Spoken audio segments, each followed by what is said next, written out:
Good morning everyone, this is Abdul Rahman Bhati. आप सभी का स्वागत करता हूं मेरे इस यूट्यूब चैनल पे जिसका नाम है यूरो एकेडमी। स्टूडेंट, हम प्रीवियस क्लासेस के अंदर हम डिस्कस कर चुके हैं आपकी विज्ञान का पहला चैप्टर रासायनिक अभिक्रिया एवं समीकरण, और आज हम आपके विज्ञान का दूसरा चैप्टर शुरू करने जा रहे हैं जो कि है अम्ल, क्षारक एवं लवण, एसिड बेसिस एंड मिनरल्स। तो हम बिल्कुल भी आज हम देरी नहीं करते हैं और आपके विज्ञान का ये जो दूसरा चैप्टर है एसिड बेसिस एंड मिनरल्स, अम्ल, क्षारक एवं लवण, वो स्टार्ट कर देते हैं।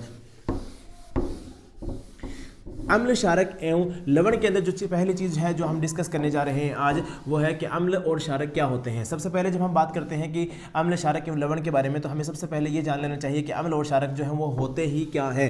अम्ल और क्षारक के बारे में जब हम बात करते हैं तो अम्ल क्षारक के अंदर जब मैं पहली बात करता हूँ तो मैं सबसे पहले बात करूँगा कि अम्ल क्या होते हैं। जब मैं सबसे पहले बात करता हूँ कि अम्ल क्या होते हैं, तो अम्ल जो होते हैं बेसिकली उनको इंग्लिश के अंदर एसिड भी कहा जाता है। एसिड भी इनको क्या कहा जाता है, इंग्लिश के अंदर कहा जाता है। ये जो शब्द है एसिड, एसिड जो शब्द है वो बना है लैटिन भाषा के एसिडस से। एसिडस से ये बना है जिसका मतलब होता है खट्टा। यानी कि कोई भी ऐसी चीज जो स्वाद के अंदर खट्टी होती है, कोई भी ऐसा पदार्थ जो स्वाद के अंदर खट्टा होता है, और जब उसकी जल के साथ में हम क्रिया कराते हैं, जब उसकी वाटर के साथ में, जब उसके पानी के साथ में जब हम अभिक्रिया करवाते हैं, तो वाटर के अंदर, पानी के अंदर वो हाइड्रोजन आयन जो है वो डोनेट करता है, हाइड्रोजन आयन वो देता है। और जब हम लिटमस पत्र जो है अगर उस विलियन के अंदर हम डालते हैं तो वो क्या करता है, नीले लिटमस पत्र को लाल के अंदर बदल देता है। तो ऐसे पदार्थों को हम क्या कहते हैं, अम्ल कहते हैं। यानी कि मैं क्या कहना चाहता हूं, मैं कहना चाहता हूं कि स्वाद के अंदर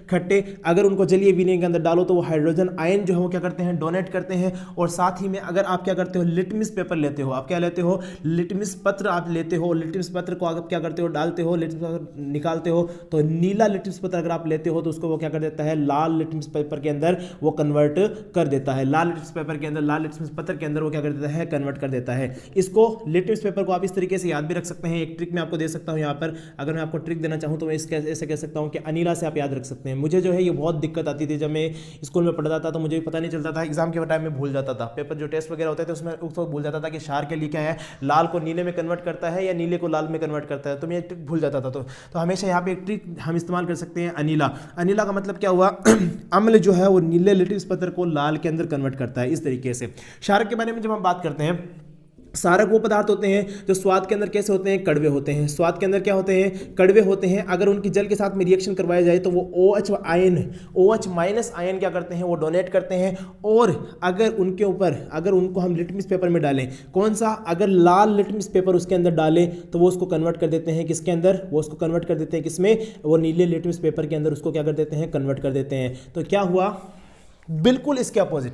अम्ल क्या होते हैं, स्वाद के अंदर खट्टे होते हैं। अम्ल स्वाद के अंदर खट्टे होते हैं, जल के साथ में जब उनकी रिएक्शन करवाई जाती है तो हाइड्रोजन प्लस आयन जो है वो डोनेट करते हैं और क्या करते हैं, नीले लिटमस पेपर को वो क्या करते हैं, लाल लिटमस पेपर के अंदर कन्वर्ट कर देते हैं। ठीक है। क्षारक जो होते हैं वो जस्ट इसके उल्टे होते हैं, यानी स्वाद के अंदर क्या होते हैं, कड़वे होते हैं। स्पर्श जब आप उसको करते हैं साबुन की तरह आपको उसका स्पर्श होगा। ठीक है। स्पर्श के अंदर साबुन की तरह होते हैं, स्वाद के अंदर वो बिल्कुल कड़वे होते हैं। और जब उनकी जल के साथ में रिएक्शन करवाई जाती है तो OH माइनस आयन क्या करते हैं, वो डोनेट करते हैं। अगर लिटमस पेपर जो है उनकी विलयन के अंदर डाला जाता है, अगर लाल लिटमस पेपर आप डालते हो तो वो किसमें कन्वर्ट कर देते हैं, उसको नीले के अंदर कन्वर्ट कर देते हैं। इसकी भी मैं आपको ट्रिक दे सकता हूं कि किस तरीके से आप इसको याद रख सकते हैं। ये क्या होता है, क्षार जो होता है वो लाल लिटमस पेपर को क्या करता है, नीले में कन्वर्ट करता है, तो हम इसको कह सकते हैं शालिनी।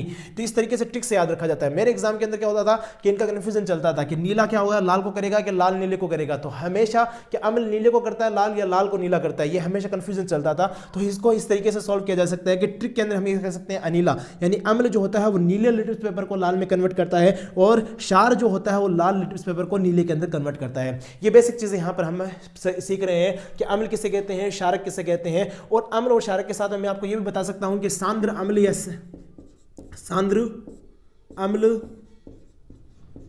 क्षारक या तनु अम्ल या क्षारक किसे कहते हैं। ठीक है। सांद्र कहते हैं कंसंट्रेशन को, कंसंट्रेट को।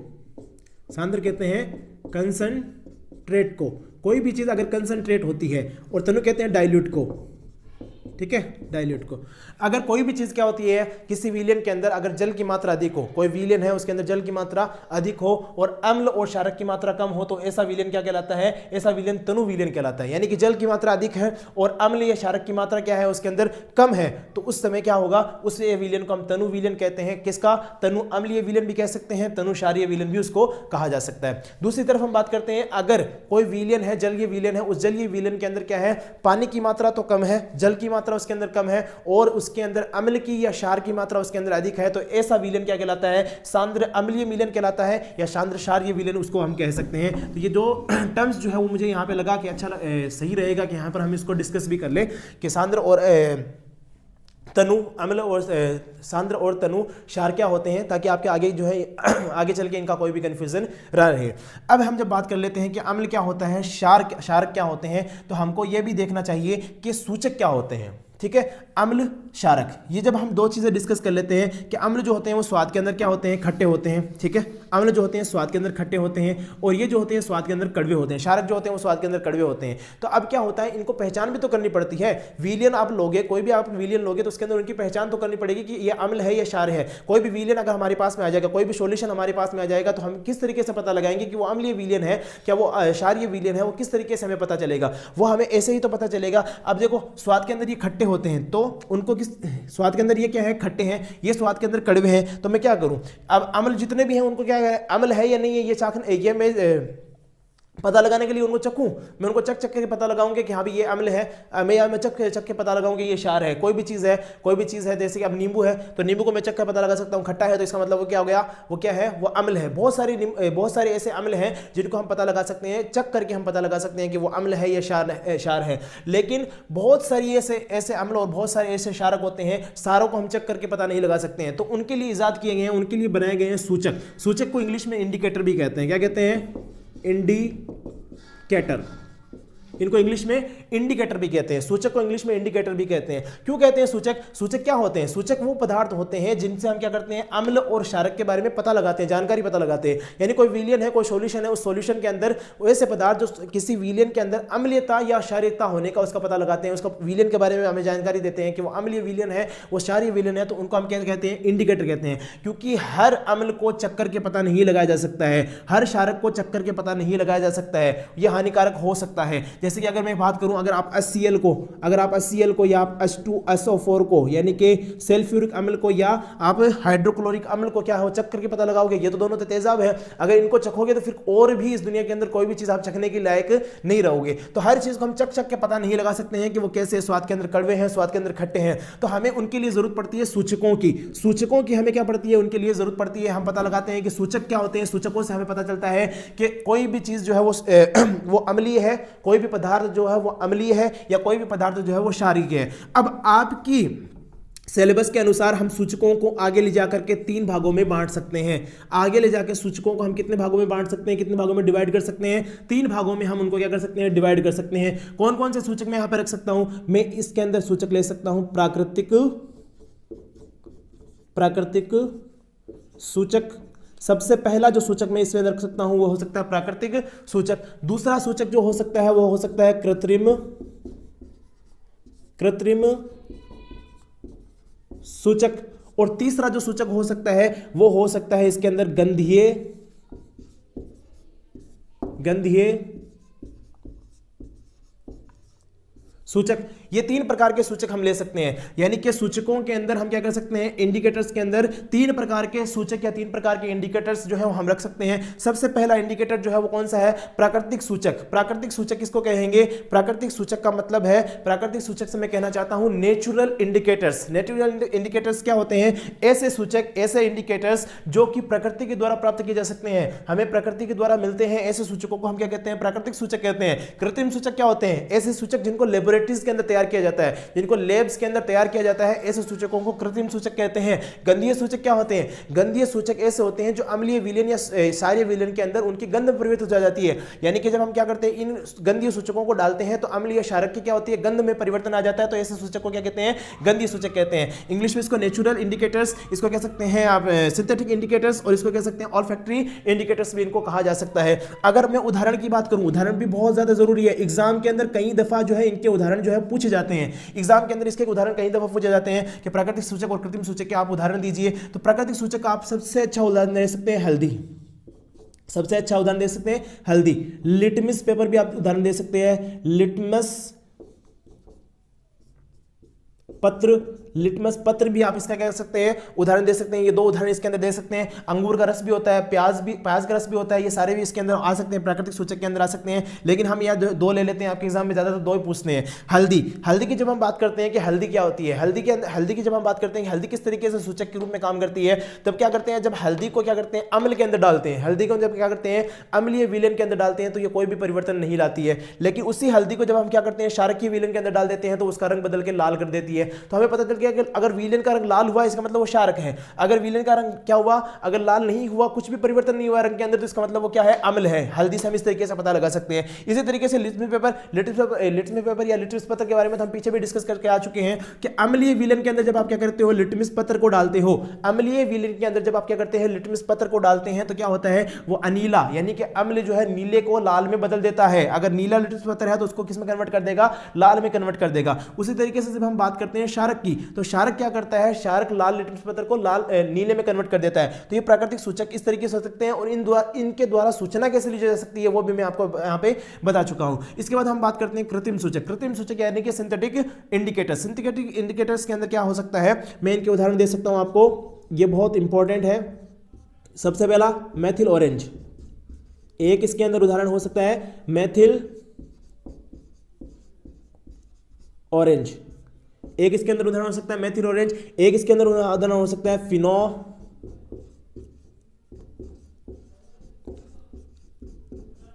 फिनोल्फथैलीन। फिनोल्फथैलीन इसका जो है उदाहरण हो सकता है। ये दो उदाहरण इसके अंदर हो सकते हैं, मेथिल ऑरेंज और फिनोल्फथैलीन जो है वो कृत्रिम सूचक के उदाहरण हो सकते हैं। मेथिल ऑरेंज किस तरीके से काम करता है साहब, मेथिल ऑरेंज जो होता है वो अगर हम उसको क्या करते हैं इसके अंदर डालते हैं अम्ल के अंदर, तो इसका रंग वो कर देता है लाल। अम्ल का रंग कैसा कर देता है, लाल। अगर उसी को क्षारक के अंदर डाला जाता है मेथिल ऑरेंज को, तो वो उसका रंग कन्वर्ट करके कर देता है पीला। और फिनोल्फथैलीन की जब हम बात करते हैं, फिनोल्फथैलीन को जब आप अम्ल के अंदर डालते हो, जब एसिड के अंदर डालते हो, तो ये इसका रंग में बिल्कुल भी परिवर्तन नहीं करता है, बल्कि रंगहीन कर देता है, रंगों को खत्म ही कर देता है पूरा का पूरा। बल्कि जब क्षारक के अंदर डाला जाता है तो क्षारक क्या करता है, इसका रंग गुलाबी कर देता है। क्षारक के अंदर ये फिनोल्फथैलीन जो है वो रंग क्या देता है, कैसा कर देता है, गुलाबी कर देता है। इस तरीके से हम इसके पता लगा सकते हैं कि क्या हुआ। फिर गंधीय सूचक की जब हम बात करते हैं, तो गंधीय सूचक के अंदर उदाहरण के अंदर अगर मैं दूं, तो इसके अंदर एक तो दे सकता हूं मैं प्याज, और एक मैं दे सकता हूं इसके अंदर लौंग का तेल। जब आप क्या करते हो, प्याज लेते हो और प्याज को जब आप अम्ल के अंदर प्याज को जो है अलग अलग तरीके से प्याज का रस भी डाला जाता है और प्याज को एक अलग तरीके से भी किया जा सकता है। जैसे कि आप क्या करते हो, एक थैली लीजिए, प्लास्टिक की थैली लीजिए, प्लास्टिक की थैली के अंदर आप क्या कीजिए, बारीक कटा हुआ प्याज लीजिए और उसको डाल दीजिए, और उसके साथ में एक छोटा सा कपड़ा फाड़िए और उस कपड़े को, नए कपड़े को फाड़ करके अच्छे तरीके से, अच्छा कपड़े को फाड़ करके उसके अंदर डाल दीजिए और कस करके बांध करके उसको क्या रख दीजिए, 2-3 दिन फ्रीज के अंदर रख दीजिए। फ्रीज के अंदर रखने के बाद में आप उस कपड़े को क्या कीजिए, आप इसके में से अम्ल और क्षारक के विलयन के अंदर डालेंगे तो आपको वहां पर एक गंध महसूस होगी। यानी कि रस को डाल दीजिए चाहे उसको डाल दीजिए, आपको एक गंध महसूस होगी। वो गंध कैसी होगी, जब आप इसके अंदर डालेंगे तो तीक्ष्ण गंध महसूस होगी, और जब क्षारक के अंदर आप डालेंगे तो आपको कोई भी गंध या इसके अंदर कोई भी खुशबू आपको नहीं आएगी। लौंग के तेल के अंदर जब आप इसके अंदर डालते हो तो लौंग के तेल के अंदर, इसके अंदर तो रंग रहता है, इसके अंदर तो जो है खुशबू आती है और इसके अंदर कोई भी खुशबू नहीं आती है। तो इस तरीके से हम इसके अंदर क्या कर सकते हैं, इन सूचकों के द्वारा, इन इंडिकेटर्स के द्वारा पता लगा सकते हैं। बहुत ज्यादा इंपॉर्टेंट हो जाता है क्योंकि एग्जाम के अंदर पूछा जाता है, कई दफा पूछा गया है कि प्राकृतिक सूचक और कृत्रिम सूचक जो है वो क्या होते हैं, यह पूछा जाता है एग्जाम के अंदर। ठीक है, इसके बारे में इसके बाद में जो डिस्कस करने के लायक चीजें हैं ये हमने यहां पे सीख लिया कि पहला पॉइंट तो हमने पूरा का पूरा ही डिस्कस कर लिया है कि अम्ल क्या होते हैं, क्षारक क्या होते हैं और सूचक क्या होते हैं। अम्ल जो होते हैं वो स्वाद में खट्टे होते हैं, अगर जलीय विलयन के अंदर उनको डाला जाए तो वो क्या करते हैं, जलीय विलयन के अंदर डाला जाए तो हाइड्रोजन आयन डोनेट कर देते हैं, और अनीला यानी कि अम्ल नीले पत्र को लाल कर देते हैं। उसी के अपोजिट में क्षार जो था उसका बिल्कुल उल्टा होता है। सूचक जो होते हैं वो क्या होते हैं वो भी हम यहाँ पे डिस्कस कर चुके हैं। दूसरी चीज जो हम यहाँ पे आज डिस्कस करने वाले हैं वो है अम्ल व क्षारकों या क्षारक के रासायनिक गुणधर्म, इनके हम कैरेक्टरिस्टिक्स या प्रॉपर्टीज जो है हम यहाँ पे डिस्कस करने वाले हैं। इनकी प्रॉपर्टीज जो है यहाँ पर आज हमें डिस्कस करने वाले हैं। अम्ल और क्षारक की केमिकल प्रॉपर्टीज जो है, रासायनिक गुणधर्म जो है वो हम आज यहाँ पे डिस्कस करने वाले हैं। अम्लों के या क्षारकों के सबसे पहले हमें गुणधर्मों के अंदर सबसे पहले ले सकते हैं धातु के साथ अभिक्रिया। इनकी इस तरीके से नहीं, इसको लो अभिक्रियाएं, इनको हम अभिक्रियाओं से ही पता लगा सकते हैं रासायनिक गुणधर्मों को। ठीक है, तो रासायनिक गुणधर्मों को सबसे पहले अभिक्रिया जो है इसके अंदर दी गई है वो है धातु के साथ में अभिक्रिया। धातु के साथ अभिक्रिया, धातु के साथ अभिक्रिया। मेटल के साथ में जब अभिक्रिया करते हैं, मेटल के साथ में जो है अम्ल और क्षारक दोनों अभिक्रिया करके लवण और हाइड्रोजन गैस निकालते हैं। यानी कि अम्ल के साथ में अगर मैं क्या बताऊं आपको कि अम्ल किस तरीके से क्रिया करते हैं, तो अम्ल क्या करते हैं, अम्ल जो होते हैं किसी भी धातु के साथ में अभिक्रिया करते हैं। ठीक है, किसी भी धातु के साथ में अभिक्रिया करते हैं और धातु के साथ में अभिक्रिया करके वो क्या बनाते हैं, एक तो बनाते हैं लवण, मिनरल बनाते हैं और साथ में वो निकाल देते हैं क्या, हाइड्रोजन गैस। हाइड्रोजन गैस वो क्या करते हैं, निकालते हैं। ठीक है, उदाहरण ले लीजिए हाथों हाथ तुरंत। ठीक है, H2SO4 एक अम्ल है, एक एसिड है, उसकी आप क्रिया करवा दीजिए जिंक जो कि एक धातु है, उसके साथ आप जब क्रिया कराते हैं तो बनता है जिंक SO4 जो कि एक लवण है और साथ में एक गैस निकलती है वो है H2 यानी कि हाइड्रोजन गैस निकलती है। इस तरीके से इसका उदाहरण हम ले सकते हैं। फिर जब हम बात करते हैं क्षार की, जब हम बात करते हैं क्षारक की, बेस की, ठीक है, जब हम बात करते हैं क्षारक की तो इसके अंदर क्या होता है, क्षारक क्या करते हैं, क्षारक के अंदर अगर मैं उदाहरण लूं तो मैं इसका उदाहरण दे सकता हूं। क्षारक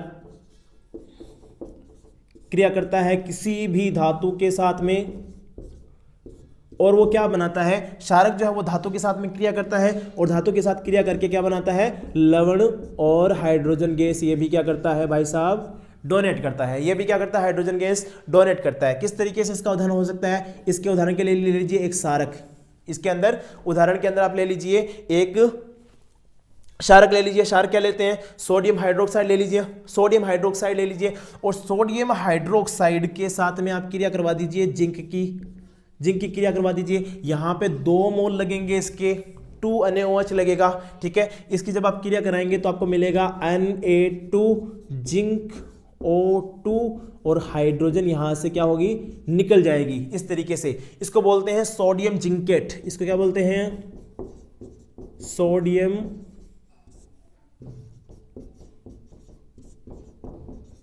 जिंकेट। सोडियम जिंकेट इसको बोला जाता है। सोडियम जिंकेट नाम का इसमें क्या बनता है, लवण बनता है और साथ में क्या करती है, हाइड्रोजन गैस इसमें क्या करती है, निकलती है। दोनों की अभिक्रिया इस तरीके से होती है। अम्ल की जो अभिक्रिया है वो इंपॉर्टेंट है, अम्ल की अभिक्रिया इंपॉर्टेंट है। जो अम्ल की जो अभिक्रिया है उसको एक टेस्ट के द्वारा भी क्या किया जाता है, ज्ञात किया जा सकता है। इसको एक बहुत इंपॉर्टेंट टेस्ट के अंदर कहा जा सकता है पॉप टेस्ट। इसको कहते हैं पॉप टेस्ट, जो है उससे इसको निकाला जाता है। पॉप टेस्ट क्या होता है, पॉप टेस्ट के अंदर क्या करते हैं हम, कहाँ पर, यहाँ पे बना देते हैं। ठीक है, पॉप टेस्ट के अंदर हम क्या करते हैं, पॉप टेस्ट के अंदर हम एक स्टैंड लेते हैं। ठीक है, एक स्टैंड लेते हैं, उस स्टैंड के ऊपर हम क्या करते हैं, उस स्टैंड के ऊपर हम एक प्रकनली लगा देते हैं। स्टैंड के ऊपर हम क्या करते हैं, प्रकनली लगा देते हैं और उस प्रकनली को हम क्या करते हैं, आगे नली से जोड़ देते हैं। प्रकनली को आगे ले जाके हम क्या कर देते हैं, नली से जोड़ देते हैं और नीचे जो है साबुन का पानी रहता है। नीचे क्या रहता है, साबुन का पानी रहता है, नीचे साबुन का पानी रहता है। यहां पर हम क्या लेते हैं, प्रकनली के अंदर क्या लेते हैं, प्रकनली के अंदर हम एक तो लेते हैं अम्ल। अम्ल कौन सा लेते हैं साहब, अम्ल लेते हैं H2SO4। H2SO4 जो है वो अम्ल लेते हैं और उसके अंदर हम क्या करते हैं, जिंक, जिंक जो है एक धातु है वो मिलाते हैं। जब H2SO4 और जिंक रिएक्शन करता है तो जिंक SO4 बनता है और साथ में हाइड्रोजन गैस। हाइड्रोजन गैस यहाँ पे बुलबुलों के रूप में क्या करती है, निकलती है और वो निकल करके इसमें से जाती है। यहाँ पर हमने एक कॉर्क भी लगा रखा है, ठीक है ना, तो यहाँ से वो क्या करती है, निकल करके नीचे जाती है और निकल जाके जब साबुन के पानी में जाती है तो यहाँ पर बुलबुले बनते हैं। क्या बनते हैं यहाँ पर इस तरीके से बुलबुले बनते हैं। ठीक है, ये जो बुलबुले बनते हैं, आप उन बुलबुलों के पास में मोमबत्ती लाइए। क्या लाइए, मोमबत्ती लाइए। जैसे आप उन बुलबुलों के पास में मोमबत्ती लेकर आते हैं, जैसे ही आप उन बुलबुलों के पास में मोमबत्ती लेकर आएंगे जब आप इनके साथ में मोमबत्ती लेकर आओगे तो जहां पर ये इंटरेक्ट होगा बुलबुला इसके साथ में, वहां पर फट की आवाज आएगी, फट फट फट की जो आवाज होती है ना वो आवाज आएगी। यानी हाइड्रोजन गैस जो होती है, हाइड्रोजन गैस को जब आप क्या करते हो, जलाते हो, हाइड्रोजन गैस के पास में जब आग लाते हो तो उसमें से फट फट की आवाज आती है। तो इससे पता चल जाता है कि टेस्ट है हाइड्रोजन का पता लगाने का, जिसको पॉप टेस्ट कहते हैं। हाइड्रोजन का टेस्ट किया जाता है कि हाइड्रोजन मौजूद है या नहीं है, हाइड्रोजन इसमें से निकल रही है कि नहीं निकल रही है, उसका एक टेस्ट किया जाता है जिसको हम पॉप टेस्ट कहते हैं। और उसका इस तरीके से डेमोन्स्ट्रेशन एग्जाम के अंदर पूछा जा सकता है, पूछा जाता है भी है। ठीक है, दूसरी बात, और जब हम ये डिस्कस कर लेते हैं कि धातु के साथ में अभिक्रिया किस प्रकार से होती है, तो हम अब आगे चलते हैं किसके साथ में, धातु कार्बोनेट के साथ में अभिक्रिया। धातु कार्बोनेट या धातु बाइकार्बोनेट, बाइकार्बोनेट के साथ अभिक्रिया। धातु कार्बोनेट या धातु बाइकार्बोनेट के साथ में अभिक्रिया। अब देखो, धातु कार्बोनेट और धातु बाइकार्बोनेट के साथ में अम्ल अभिक्रिया करते हैं और क्षार तो अभिक्रिया करते ही नहीं है। क्षार तो अभिक्रिया नहीं करते तो क्षार का यहाँ पर क्षार का तो पूरी की पूरी लाइन ही खत्म। ठीक है, हम यहाँ पे पढ़ेंगे सिर्फ अम्ल की अभिक्रिया। तो अम्ल जो होते हैं वो धातु कार्बोनेट और बाइकार्बोनेट के साथ में अभिक्रिया करते हैं। किस तरीके से करते हैं, सबसे पहले ये समझ लो धातु कार्बोनेट होते क्या हैं। धातु ले लीजिए एक, मान लीजिए सोडियम, कार्बोनेट ले लीजिए CO3, यहाँ पे 2 इसका मोल लेना पड़ता है। ठीक है, तो इसको कहते हैं धातु कार्बोनेट। फिर हम बात करते हैं धातु बाइकार्बोनेट की। धातु ले लीजिए, यहाँ पर बाई की जगह पर H लगा दीजिए और कार्बोनेट की जगह पर कार्बोनेट वापस लगा दीजिए, तो ये धातु बाइकार्बोनेट। तो धातु कार्बोनेट और धातु बाइकार्बोनेट ये होता है। ठीक है, अब हम बात करते हैं सबसे पहले अम्ल के साथ में अभिक्रिया। अम्ल के साथ में ही होती है, क्षारक के साथ में अभिक्रिया ही नहीं होती है इसकी। तो अम्ल के साथ में जब अभिक्रिया होती है किस प्रकार से होती है, हम इसके अंदर लेते हैं अम्ल लेते हैं एक, और एक इसमें क्या ले लेते हैं, इसमें बाइकार्बोनेट ले लेते हैं। कोई भी बाइकार्बोनेट ले लीजिए, धातु कार्बोनेट, धातु कार्बोनेट या बाई कार्बोनेट। धातु कार्बोनेट या बाई कार्बोनेट के साथ में जब रिएक्शन होती है तब देखो, एक तो इसमें बनता है लवण, एक इसमें बनता है कार्बन डाइऑक्साइड गैस, और एक इसमें निकलती है हाइड्रोजन नहीं H2O गैस, H2O बनता है। ठीक है, ये बनता है, इसमें जल बनता है। तो अम्ल के साथ में जब धातु कार्बोनेट या बाइकार्बोनेट रिएक्शन करते हैं तो लवण बनता है, CO2 निकलती है और H2O यानी कि जल निकलता है। ये 3 चीजें इसके अंदर बनती हैं। तो किस तरीके से बनती है, उदाहरण भी ले लीजिए। उदाहरण में ले लेता हूं, यहाँ पर एक HCl ले लीजिए, HCl की क्रिया करवा दीजिए, Na2CO3, ये है सोडियम कार्बोनेट के साथ में सोडियम कार्बोनेट धातु कार्बोनेट है, उसके साथ में जब भी आप इसकी रिएक्शन करवाते हैं तो यहाँ पर आपको 2 मोल लेने पड़ते हैं HCl के। ठीक है, तो जब रिएक्शन करवाते हैं तो आपको बनता है एक तो NaCl जो कि एक क्या है, लवण है, जो कि एक लवण है। साथ में इसमें निकल जाती है कार्बन डाइऑक्साइड गैस और साथ में इसमें निकल जाता है H2O जल। ये होता है इसके अंदर रिएक्शन। जब इसके आप बाइकार्बोनेट के साथ में रिएक्शन करवाते हो, जब आप HCl की रिएक्शन करवाते हो किसके साथ में, sodium hydrogen carbonate, sodium bicarbonate के साथ में जब आप इसकी रिएक्शन करवाते हो तब क्या होता है, सोडियम बाइकार्बोनेट के साथ में जब आप इसकी रिएक्शन करवाते हो तो एक तो बनता है इसमें NaCl और एक इसमें निकल जाती है कार्बन डाइऑक्साइड गैस और एक इसमें निकल जाता है H2O यानी कि जल। ये इस प्रकार से रिएक्शन इसके अंदर होती है। तो धातु कार्बोनेट और बाइकार्बोनेट के साथ में इस तरीके से इसके अंदर रिएक्शन हो सकती है, किसकी, अम्लों की रिएक्शन होती है। अब क्या हुआ, जो यहां पे कार्बन डाइऑक्साइड गैस दिख रही है आपको, कार्बन डाइऑक्साइड गैस आपको दिख रही है, इसका इस्तेमाल किया जाता है चूने का पानी का टेस्ट जो होता है, चूने के पानी का टेस्ट।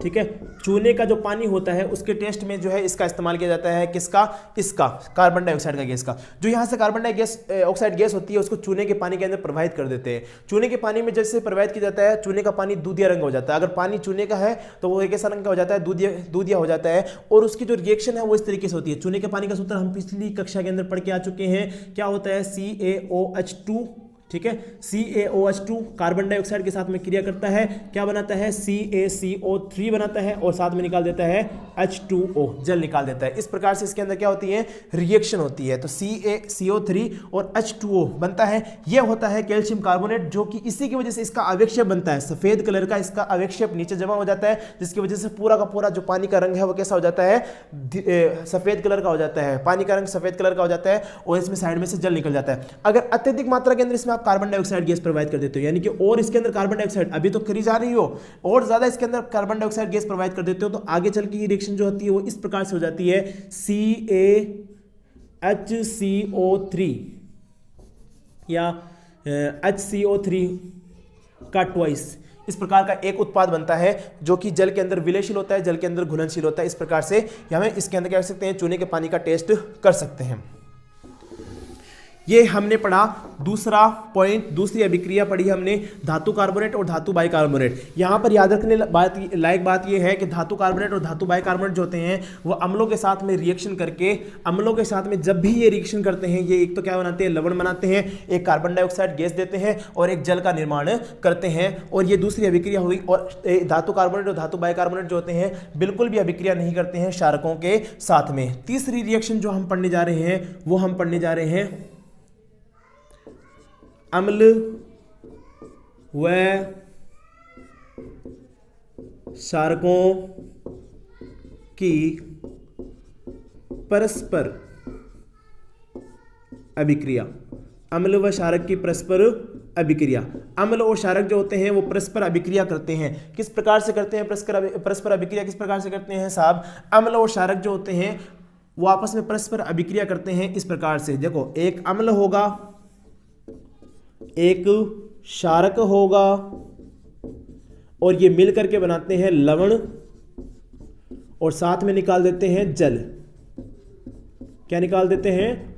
जल का निकास कर देते हैं। कौन? ये अम्ल और क्षारकों की परस्पर अभिक्रिया जब भी आप करवाते हैं तो इस प्रकार की रिएक्शन होती है, इस प्रकार से इसके अंदर रिएक्टिविटी होती है। अब देखो, अम्ल एक ले लीजिए, कौन सा ले लेते हैं साहब? HCl ले लेते हैं। एक इसमें क्षारक ले लीजिए, कौन सा ले लेते हैं? NaOH ले लेते हैं। आपस में रिएक्शन करवा दीजिए, लवण बनेगा, कौन सा बनेगा साहब? HCl बनेगा।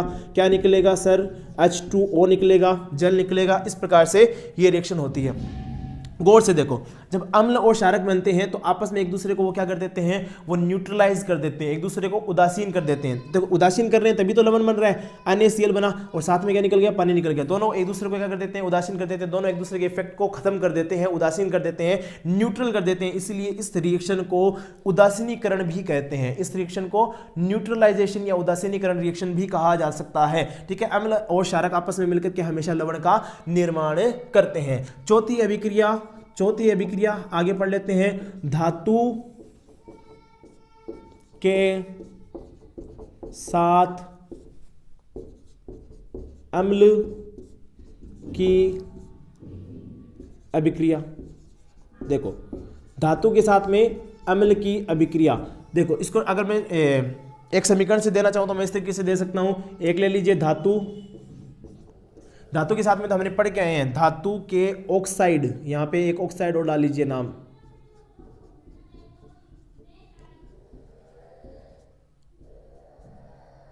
ऑक्साइड नाम और डाल लीजिए। ठीक है,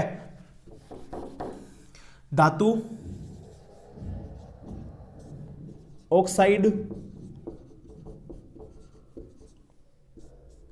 धातु ऑक्साइड और अम्ल जब भी रिएक्शन करते हैं, रिएक्शन करके वो हमेशा किसका निर्माण करते हैं? लवण का और जल का। ये तो ये रिएक्शन ऐसे नहीं होगी क्या? ऊपर देखो, अम्ल और क्षारक जो हैं वो आपस में मिलकर किसका निर्माण करते हैं? लवण और जल का। यहाँ पर भी लवण और जल का निर्माण हो रहा है, अम्ल और धातु ऑक्साइड का। इसका मतलब होगा कि धातु ऑक्साइड जो होते हैं वो क्षारक की तरह ही होते हैं, तो इनकी जो प्रकृति होती है वो क्षारीय प्रकृति होती है। धातु ऑक्साइडों की प्रकृति क्षारीय प्रकृति होती है, ये आप हमेशा ध्यान रखेंगे। तो धातु ऑक्साइड जब भी अम्ल के साथ में रिएक्शन करेंगे, लवण और जल का निर्माण करेंगे। धातु ऑक्साइड ले लीजिए, ये लीजिए धातु ऑक्साइड, कॉपर एक धातु होती है, उसका ऑक्साइड धातु ऑक्साइड है ना, कॉपर ऑक्साइड। कॉपर ऑक्साइड की आप रिएक्शन करवा दीजिए किसके साथ में, HCl के साथ में रिएक्शन करवा दीजिए। HCl के साथ में जब भी आप इसकी रिएक्शन करवाएंगे यहाँ पर 2 HCl लेना पड़ेगा आपको, ठीक है, 2 HCl के मोल लेने पड़ेंगे CuO, और 2 HCl की जब आप रिएक्शन करवाएंगे तब आपको मिलेगा CuCl2 और साथ में यहाँ से निकल जाएगा H2O, ये जल निकल गया,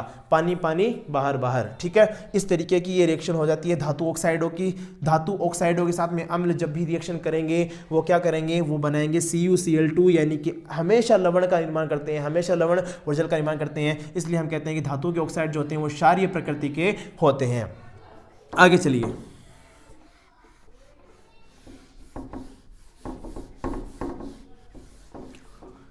आगे हम बात करते हैं, आगे हम डिस्कस करते हैं पांचवी रिएक्शन। पांचवी रिएक्शन क्या है, अधातु के ऑक्साइड, अधातु के ऑक्साइड। अधातु के ऑक्साइड जो होते हैं वो हमेशा क्षार के साथ में, अधातु के ऑक्साइड की क्षारक के साथ अभिक्रिया, अधातु के ऑक्साइड की क्षारक के साथ में अभिक्रिया किस प्रकार से होती है सर, इस प्रकार से हो सकती है। अधातु के ऑक्साइड की जब भी आप क्षारक के साथ में अभिक्रिया करवाते हैं तो अधातु का ऑक्साइड जो होता है, ये लीजिए, अधातु का ऑक्साइड, अधातु का ऑक्साइड प्लस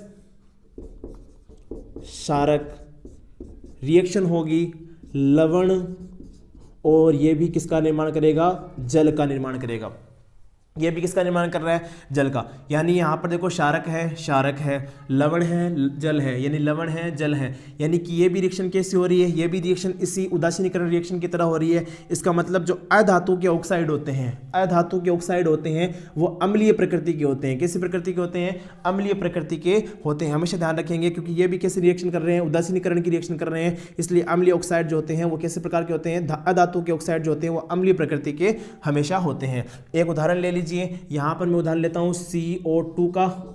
एक क्षार लो भाई साहब, CaOH2 से अच्छा क्षार कौन सा हो सकता है, रिएक्शन करवाएंगे CaCO3 बनेगा, साथ में निकलेगा H2O, जल बाहर हो जाएगा। इस तरीके से ये रिएक्शन होती है। इसको कहते हैं कैल्शियम कार्बोनेट, संगमरमर का, यानी 2 बार मारना है संग को, संगमरमर का ये क्या होता है, फॉर्मूला होता है, ठीक है, पीछे पड़ के आए अभी, ठीक है। तो इस तरीके से क्या होती है, अधातु ऑक्साइड की क्षारक के साथ में अभिक्रिया हमें दर्शा सकते हैं। इस तरीके से हमें अधातु के साथ में रिएक्शंस जो है वो बता सकते हैं। ये 5 रिएक्शंस जो है वो इंपॉर्टेंट रिएक्शंस जी जो है हमने यहाँ पर डिस्कस कर ली है। उसके बाद में अब आगे क्या बचता है, आगे हम ये कह सकते हैं कि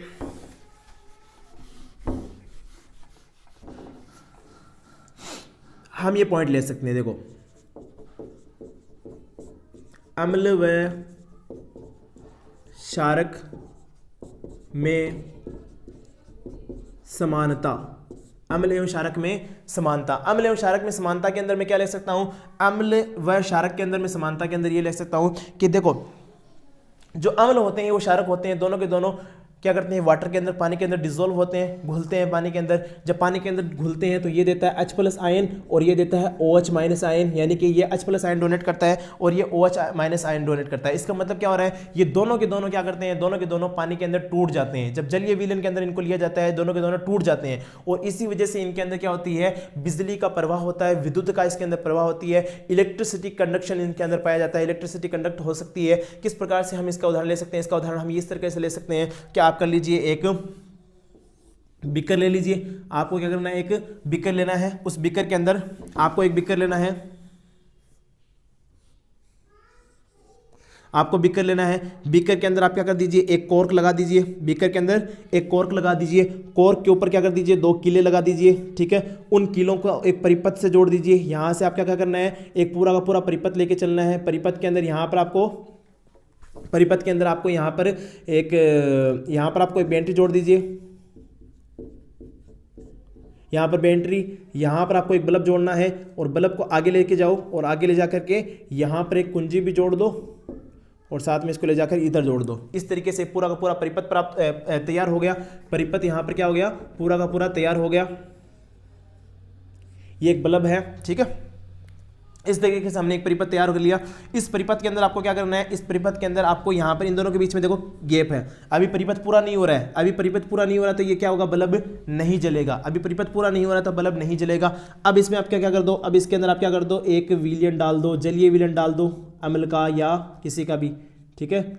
आप जैसे इसके अंदर क्या करते हो, विलयन डालते हो, किसका, अम्लीय विलयन, मान लीजिए H2SO4 डाल दिया आपने इसमें थोड़ा सा, ठीक है। या आपने इसमें ले लिया NaOH यानी कि सोडियम हाइड्रोक्साइड, ये तो एक क्षारक है, ये एक अम्ल है, ठीक है। यानी अम्ल या क्षारक का किसी का भी आप इसमें विलयन डालोगे तो इसमें क्या होगा, इसमें से कंडक्शन शुरू हो जाएगा, इसमें बिजली आनी शुरू हो जाएगी और ये जो बल्ब होगा वो क्या हो जाएगा, जल जाएगा। ये बल्ब क्या हो जाएगा, इसमें जल जाएगा। अब यहाँ पर आपको क्या करना है, बल्ब जल रहा है। बल्ब क्यों जल रहा है, जब परिपथ कंप्लीट हो रहा है तभी तो बल्ब जल रहा है। यहाँ से लेकर के यहाँ तक क्या हो रहा है, पूरा का पूरा परिपथ कंप्लीट हुआ तो यहाँ का जो ये गैप है ये कहाँ से फिल हुआ, यहाँ का जो ये गैप है ये कैसे फील हुआ, ये इस विलियन ने फील किया है। यहाँ पर जो ये विलियन था वो एक तार का काम करने लग गया। इसका मतलब क्या हुआ, इसके अंदर बिल्कुल सही तरीके से कंडक्शन हो रहा है। ये जो विलियन है उसके अंदर बिजली प्रवाहित हो रही है, विद्युत का प्रवाह हो रहा है। इसीलिए इसमें से क्या हुआ, इसमें से विद्युत जो हुई प्रवाह होकर के पूरी की पूरी गई और ये पूरा परिपथ कंप्लीट हुआ और कंप्लीट होने की वजह से ये बल्ब जल गया। अब क्या करो, इसी की जगह पर इस विलियन के अंदर क्या करो, कन्वर्ट कर दो। क्या कर दो, इसकी जगह पर आप क्या ले लो, इसकी जगह पर आप ग्लूकोज ले लो। क्या ले लो साहब, ग्लूकोज ले लीजिए, ग्लूकोज लीजिए। ग्लूकोज जब आप लेते हैं तो ग्लूकोज के अंदर कंडक्शन नहीं होगा, ये कंडक्शन रुक जाएगा, ये बल्ब क्या होगा, जलेगा नहीं। क्यों, क्योंकि ये जो यहाँ पर ये जो तार का काम कर रहा था वो काम नहीं होगा, क्योंकि ये आयनों के अंदर नहीं टूटता है और ये जो अम्ल और क्षारक होते हैं वो आयनों के अंदर टूट जाते हैं, तो ये इनके अंदर समानता होती है। आगे हम डिस्कस करते हैं जलीय विलयन में क्या होता है, इन दोनों का जलीय विलयन में क्या होता है। जलीय विलयन में अम्ल व क्षारक, जलीय विलयन के अंदर अम्ल और क्षारक किस तरीके से व्यवहार करते हैं मैं बार बार बता चुका हूं, लेकिन एक बार फिर भी बता देता हूं कि अम्ल क्या करते हैं, जैसे ही जल के अंदर घोले जाते हैं वो क्या करते हैं, हाइड्रोजन आयन डोनेट करते हैं, और जैसे क्षारक को घोला जाता है तो वो क्या करते हैं, OH आयन क्या करते हैं, डोनेट करना शुरू कर देते हैं। अब क्या होता है, जब इनको जल के अंदर डाला जाता है तो जलीय विलयन के अंदर क्या करते हैं, ये क्या करते हैं, जलीय विलयन के अंदर अम्ल हाइड्रोजन आयन डोनेट करते हैं, क्षारक जो होते हैं वो OH माइनस आयन क्या करते हैं, डोनेट करते हैं। किस तरीके से, मान लीजिए एक अम्ल ले लीजिए HCl क्या होगा, जैसे आप इसको जल में डालोगे तो ये टूटेगा H प्लस और Cl माइनस के अंदर, H प्लस और Cl माइनस के अंदर। तो ये जो हाइड्रोजन जो होता है ना, यहाँ पर हाइड्रोजन और Cl के अंदर टूट रहा है, लेकिन जो यहाँ पर अम्ल के अंदर एसिड के अंदर जो हाइड्रोजन यहाँ पर आपको दिखाई दे रहा है, ये हाइड्रोजन कभी आज़ाद नहीं घूम सकता है, ये इसमें इतने पोटेंशियल नहीं होती है कि हाइड्रोजन आज़ाद घूम ले। तो ये क्या करता है, जो पानी है, जो अंदर वाटर है, उसके साथ में जुड़ जाता है, तो ये बना लेता है H3O प्लस, इसको कहते हैं हाइड्रोनियम आयन। इसको क्या कहते हैं, हाइड्रोनियम आयन। तो जल के अंदर जो होता है, जल के अंदर जलीय विलयन के अंदर इस तरीके से ही होता है। और जब बात करते हैं हम क्षारक की, जैसे ले लीजिए KOH, जब हम बात करते हैं क्षारक की, क्षारक के अंदर मैं क्या करता हूं, सबसे पहले मैं ले लेता हूं KOH, ये एक क्षार है, KOH क्या है, एक क्षार है। जब आप इसको लेते हो, जब इसके अंदर आप क्या करते हो, H2O मिलाते हो, जब आप इसके अंदर क्या करते हैं, H2O मिलाते हैं, तो ये क्या होता है, एक तो टूट जाता है K प्लस के अंदर और एक ही टूट जाता है OH माइनस के अंदर। इस तरीके से ये तो टूटता है OH माइनस के अंदर और ये बनता है हाइड्रोजन H3O प्लस, यानी कि हाइड्रोनियम आयन का निर्माण करता है। यानी कि अगर मैं इसकी रिएक्शन देता हूँ HCl की रिएक्शन, अगर मैं H2O के साथ में दर्शाऊं तो वो रिएक्शन इस तरीके से हो सकती है प्लस Cl, यानी कि हाइड्रोजन जो होता है, ये जो हाइड्रोजन है ये कभी आज़ाद नहीं घूमेगा, अकेला नहीं घूमता, जलीय विलयन के साथ में यही होता है। अब देखो, जब आप प्रयोगशाला के अंदर प्रयोग करते हो तो आपको कुछ सावधानियां रखने की ज़रूरत है। आपको जलीय विलयन के अंदर जब आप क्या करते हो, जलीय विलयन अम्ल और क्षारक के अंदर मिला रहे हो, अम्ल क्षारक के अंदर जलीय विलयन मिला रहे हो, तो आपको कुछ सावधानियाँ रखने की ज़रूरत है। सावधानियाँ क्या है सर, सावधानी क्या क्या हो सकती है। सावधानी सबसे पहले ये हो सकती है कि आप जब क्या करते हो, कोई विलयन ले रहे हो, यानी कि कोई बीकर ले लीजिए, एक बीकर ये ले लीजिए, एक बीकर आप मान लीजिए ये ले लीजिए, ठीक है, दोनों बीकर ले लीजिए। इनके अंदर क्या कर दीजिए, इनके अंदर अगर आप सबसे पहले इसके अंदर अगर नीचे आपने क्या डाल रखा है, अम्ल डाल रखा है, नीचे आपने क्या ले रखा है, अम्ल ले रखा है, और यहां पर आपने इस साइड के अंदर ले लीजिए, मान लीजिए जल, ठीक है। आपने क्या ले रखा है, अम्ल ले रखा है, और ऊपर से इसके अंदर क्या डाल रहे हो, इसमें से जल डाल रहे हो। अगर आप लैब के अंदर काम कर रहे हो और लैब के अंदर आप क्या कर रहे हो, बीकर ले रहे हो, बीकर के अंदर आप अम्ल ले रहे हो, और अम्ल के अंदर आप क्या कर रहे हो, जल ड्रॉप कर रहे हो, जल डाल रहे हो, तो ये तरीका गलत है। ये तरीका क्या है, ये तरीका रॉन्ग है, ये तरीका गलत है। ये तरीका गलत क्यों है सर, ये तरीका इसलिए गलत है कि जब आप क्या करते हो, सबसे पहली बात, जब आप ये जो कांच का बर्तन लोगे, कांच की जो प्रकनली लोगे, चाहे कांच का बीकर लोगे, अगर आसपास का टेम्परेचर हाई रहा तो ये इसका तो पहले से टेम्परेचर हाई होता है, इसका तो पहले टेम्परेचर हाई होता है। आप कभी भी देखो, आप जब क्या करते हो, जब आप जलीय विलयन के अंदर आप क्या करते हो, एसिड वगैरह की रिएक्शन करवाते हो, उदासीन रिएक्शन होती है, ये जो भी रिएक्शन होती है उसके अंदर क्या होता है, ये जो जलीय विलयन की जो ये रिएक्शन होती है उनके अंदर थोड़ा सा गर्म हो जाता है। बीकर को आप जब छुओगे तो वो क्या हो जाता है, गर्म हो जाता है, यानी कि उसमें बहुत भारी मात्रा के अंदर ऊष्मा निकलती है जलीय विलयन के अंदर, ठीक है। ऊष्मा निकलती है, गर्मी निकलती है, इसका मतलब गर्मी निकल रही है, ऊष्मा निकल रही है, तो वहां पर ऊष्मा क्षेपी रिएक्शन हो रही है।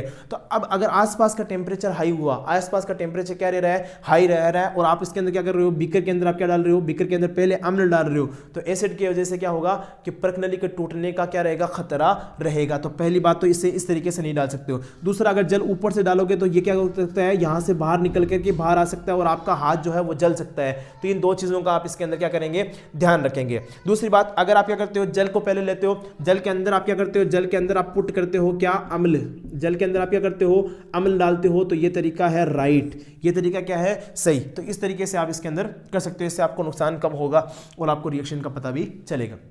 तो ये जो है जलीय विलयन के अंदर हम पढ़ सकते हैं। एक इसके अंदर तनुकरण भी होता है। तनुकरण किसको कहते हैं जी, यहीं पे पढ़ लो इसको, तनुकरण। तनुकरण किसे कहते हैं, तनुकरण, ठीक है। तनुकरण किसे कहते हैं, देखो जलीय विलयन के अंदर जब आप जल के अंदर क्या करते हो, अम्ल मिलाते हो या क्षारक मिलाते हो, तो अम्ल और क्षारक जो होते हैं उनके आयनों की संख्या घट जाती है। अम्लों और क्षारकों के आयन कौन कौन से होते हैं सर, इनके आयन जो होते हैं H3O+, ये तो अम्ल का होता है, और OH- ये क्षारक का होता है। इनकी संख्या क्या हो जाती है, घट जाती है, इनकी संख्या घट जाती है। तो इसी को क्या कहते हैं, तनुकरण कहते हैं, तनुकरण कहते हैं, तनुकरण इसको कहा जाता है। तो उम्मीद करते हैं कि आप सभी को ये जो लेक्चर है वो पसंद आया होगा, और हमारा ये जो छोटा सा प्रयास जो हमने आपके लिए किया है, आप सभी को ये पसंद आया होगा। Thank you very much for watching this video.